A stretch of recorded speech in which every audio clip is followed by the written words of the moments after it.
Hello नमस्कार, जय श्री राम। कैसे हैं आप? उम्मीद करते हैं सब बढ़िया होंगे, सब अच्छे होंगे और हम भी एकदम से ठीक हैं। और आज मैं आपको एक कहानी बताने वाला हूँ, सुनाने वाला हूँ।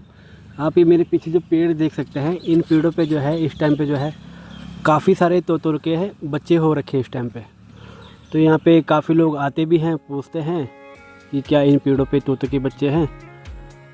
तो फिर आके देख के चले जाते हैं, क्योंकि ये काफ़ी ज़्यादा हाइट पे है और सही भी है, नीचे नहीं है। और फिर दूसरी बात, तोता जो है अपना घोंसला वैसे नहीं बनाता है पत्तों से या किसी, वो बनाता है किसी होल पे, जैसे पेड़ में कोई छेद रहता है तो उसके अंदर ही वो है अपने बच्चे देता है। तो ये बात है सन 2001 या 2 की। मैं अपने नाना जी के पास पढ़ता था, वहीं रहता था। तो वहाँ से छुट्टियाँ, जब गर्मियों की छुट्टियाँ पड़ी तो मैं घर गया गांव में अपने। तो वहाँ जो है उस समय दोस्तों ने बोला चलो तोते के बच्चे लेके आते हैं। तो हम 3 दोस्त थे, हम चले गए तोते के बच्चे लेने के लिए जंगल में। तो जैसे ही जंगल में गए, हम ढूंढा आपने काफ़ी देर तक। तो पहले एक पेड़ पे दिखाई दिए, वो पेड़ काफ़ी ज़्यादा हाइट पे था, जिस पे जो है चढ़ पाना मुश्किल था। फिर हमने और ढूंढा, तो काफ़ी देर ढूंढने के बाद हमको एक पेड़ और मिला। फिर वो भी काफ़ी बड़ा था और काफ़ी ऊंचा था। फिर हमने डिसाइड करा कि इस पेड़ को हम काटते हैं। तो जैसे ही हम पेड़ को हमने काटा, जो कि हमने काफ़ी बड़ी गलती करी थी, हमको ऐसा नहीं करना चाहिए था। और उस समय हम नादान थे, छोटे थे, तो हमने जो है वो पेड़ को हमने काट दिया।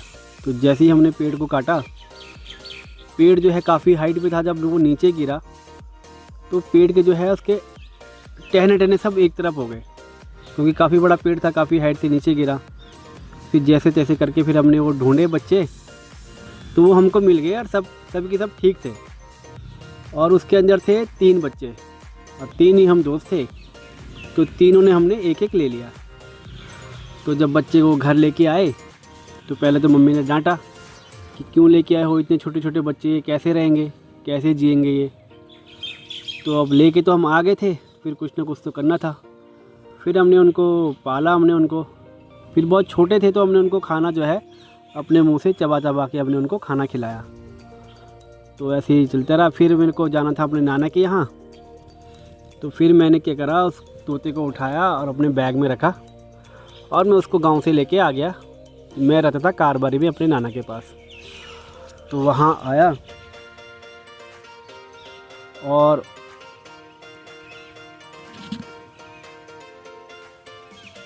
गाइस यार, चींटी ने भी काट दिया मेरे को नीचे यार। क्या करूं, कहानी तो बतानी है। तो फिर जैसे जैसे उसको मैं लेके गया बैग में रख के, जैसे ही नाना के घर पहुंचा, नाना ने कर दिया साफ मना कि इसको घर पे नहीं रखना है।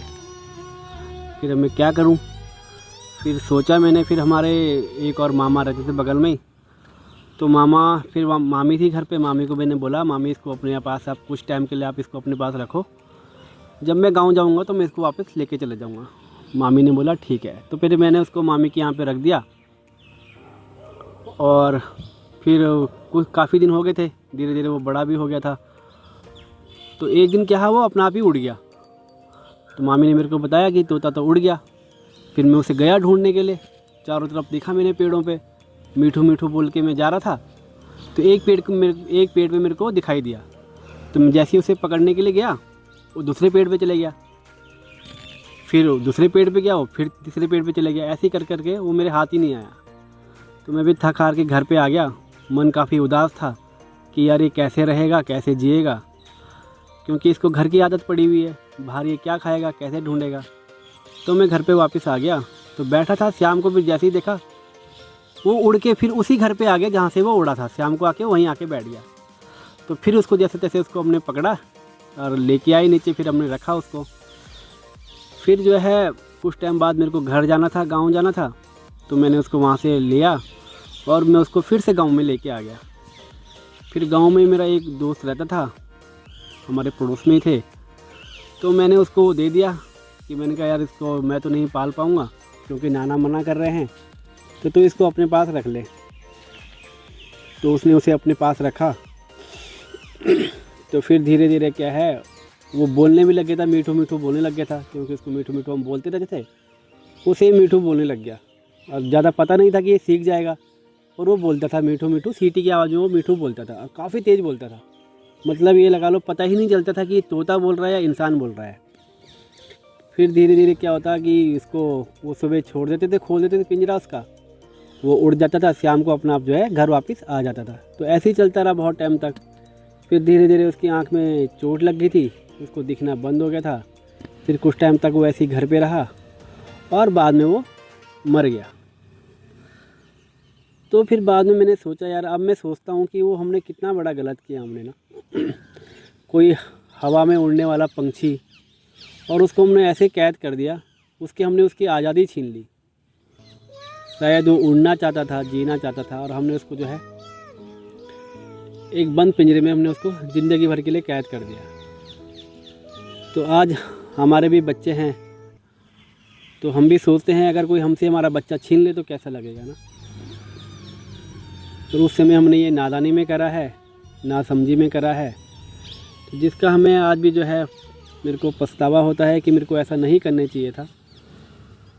किसी माँ से उसका बच्चा छीनना, उसका पूरा घर उजाड़ देना, है ना, उसकी पूरी ज़िंदगी छीन लेना, वो बहुत बड़ा हमारा फ़ैसला था, बहुत गलत हमने किया है। इसका पछतावा मुझे अभी भी है। तो जो कोई भी अभी भी ऐसा चाहते हैं कि हम तोता पालेंगे तो हमारी शोभ बढ़ेगी, ऐसा कुछ नहीं है। उनको जो है भगवान ने उड़ने के लिए बनाया है, उनको शायद कैद में रहने के लिए नहीं बनाया। अगर ऐसा होता तो भगवान उनको उड़ने के पंख देता ही ना। तो जितने भी लोग अभी चाहते हैं कि हम तोता पालें, तो हाँ, अगर ऐसा हो सकता है कोई पंछी नहीं उड़ पा रहा है, उसके चोट लगी हुई है, उसके पैर में चोट है या पंख में चोट है, तो आप उसको घर में ला सकते हैं, उसको आप पाल सकते हैं, उसका इलाज कर सकते हैं, और वो ठीक हो जाए तो आप उसे छोड़ सकते हैं। फिर उसकी मर्ज़ी है वो उड़ना चाहे या वहीं रहना चाहे, ऐसा हम कर सकते हैं। पर किसी का घर उजाड़ के घर पे लाना वो शायद सही नहीं है। जो मेरे को अब रियलाइज़ होता है, अब मैंने इस चीज़ का मेरे को बहुत पछतावा है, जो गलती मैंने करी है। तो इंसान जो है गलती से ही सीखता है, क्योंकि मेरी भी अब 2 बेटियां हैं, छोटी छोटी सी बिटियां हैं, बहुत प्यारी सी। उनके बिना जो है एक पल भी अब मन कहीं लगता नहीं है। घर में जाता हूँ तो खुशियों भरा पूरा माहौल हो जाता है। तो आज की कहानी से यही था कहानी मेरी, कि जो है हमें किसी आज़ाद पंछी को जो है कैद नहीं करना चाहिए। अगर आपको आज मेरी कहानी अच्छी लगी हो तो प्लीज़ लाइक करना, शेयर करना एंड सब्सक्राइब ज़रूर से करना। फिर मिलेंगे आपको किसी नई कहानी में, तब तक के लिए जय श्री राम।